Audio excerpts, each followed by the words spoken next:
Hello learners, welcome to Sure Question Academy. Please watch the videos, like and subscribe to the channel.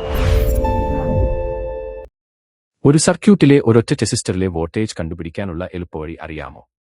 മിക്ക വിദ്യാർത്ഥികൾക്കും തെറ്റുപറ്റുന്ന ഈ ചോദ്യം നമുക്ക് വളരെ എളുപ്പത്തിൽ സോൾവ് ചെയ്യാം. ചോദ്യം ശ്രദ്ധിക്കൂ. ഓം നിയമം ഉപയോഗിച്ച് 3 ഓം റെസിസ്റ്ററിലെ പൊട്ടൻഷ്യൽ വ്യത്യാസം അഥവാ വോൾട്ടേജ് കണ്ടുപിടിക്കണം.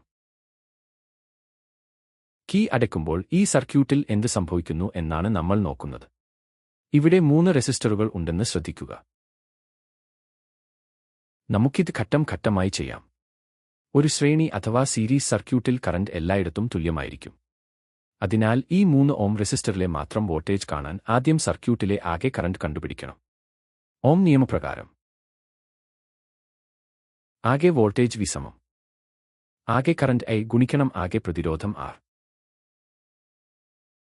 ഇതിൽ നിന്നും കറന്റ് കണ്ടെത്താൻ സമവാക്യം മാറ്റിയെഴുതുമ്പോൾ I = V ഹരിക്കണം R. ഇനി സർക്യൂട്ടിലെ വിലകൾ സമവാക്യത്തിൽ നൽകാം. ബാറ്ററിയുടെ വോൾട്ടേജ് 2 വോൾട്ട് ആണ്. റെസിസ്റ്ററുകൾ ശ്രേണിയിലായതിനാൽ അവയെല്ലാം കൂട്ടിയാൽ മതി. അതുകൊണ്ട് I = 2 ഹരിക്കണം 1 അധികം 3 അധികം 2. താഴെ കൂട്ടിയാൽ 6 ലഭിക്കും. അതിനാൽ 2 ഹരിക്കണം 6 ലഘൂകരിക്കുമ്പോൾ 1 ഹരിക്കണം 3 ആമ്പിയർ എന്ന് ലഭിക്കും. ഇതാണ് ഈ സർക്യൂട്ടിലൂടെ ഒഴുകുന്ന ആകെ കറന്റ്. ഇനി അവസാനത്തെ പടി. ഇതേ കറന്റ് തന്നെയാണ് 3 ഓം റെസിസ്റ്ററിലൂടെയും ഒഴുകുന്നത്. അതുകൊണ്ട് ഈ റെസിസ്റ്ററിന് മാത്രം വീണ്ടും ഓം നിയമം ഉപയോഗിക്കാം. 3 ഓം റെസിസ്റ്ററിലെ വോൾട്ടേജ് = കറന്റ് ആയ 1 ഹരിക്കണം 3 ഗുണിക്കണം അതിന്റെ പ്രതിരോധം ആയ 3.